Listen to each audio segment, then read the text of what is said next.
আসসালামু আলাইকুম। Welcome to my channel আলপনাস কিচেনে সবাইকে স্বাগতম। কেমন আছেন আপনারা? আপনাদের দয়ায় আমি অনেক ভালো আছি। চলে আসলাম নতুন রেসিপি নিয়ে।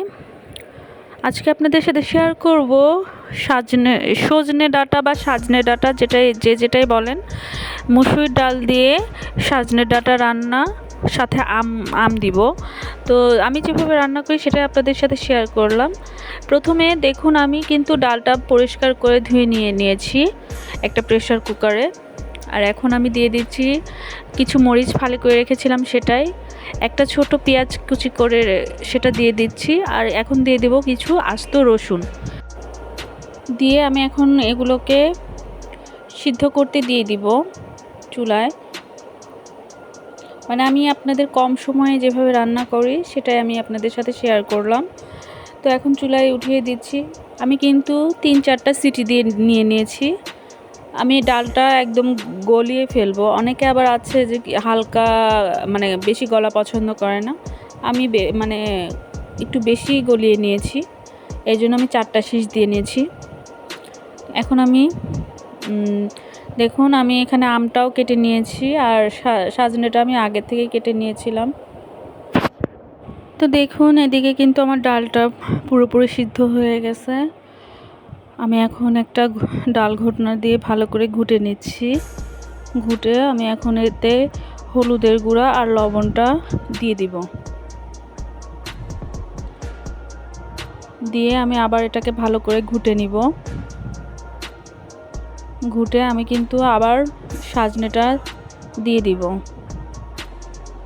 পানি দিয়ে দিলাম পরিমাণ মতন, আর সাজনে ডাঁটাটা দিয়ে দিব। আমি এই সাজনেটা দিয়ে আর আমটা দিয়ে আমি আরেকটা শীষ দিয়ে নিব, কারণ আমি সাজনে ডাঁটাটা ভালোভাবে সিদ্ধ করে নিব। দেখুন, আমি আমটাও দিয়ে দিলাম। এখন আমি আবার একটা শীষ বাজিয়ে নিব।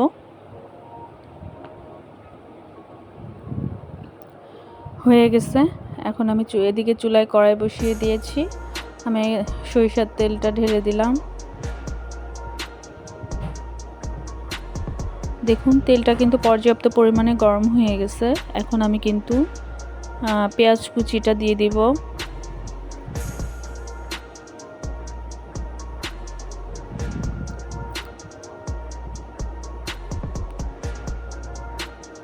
দিয়ে দিলাম 3টা পেঁয়াজ কুচি, দিয়ে দিলাম একটা তেজপাতা আমি মাঝখান দিয়ে ছিঁড়ে নিয়েছি।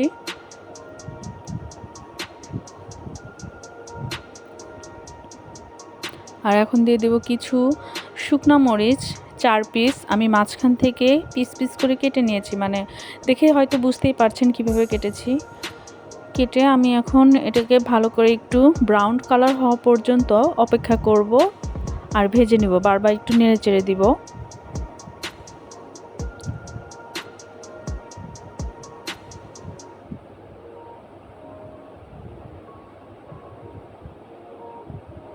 দেখুন, আমি কিন্তু এখন দিয়ে দিয়েছি 5 ফোড়ন। এই মুসুরির ডালটা রান্না করার সময় 5 ফোড়নটা দিলে কিন্তু অসাধারণ লাগে স্মেলটা।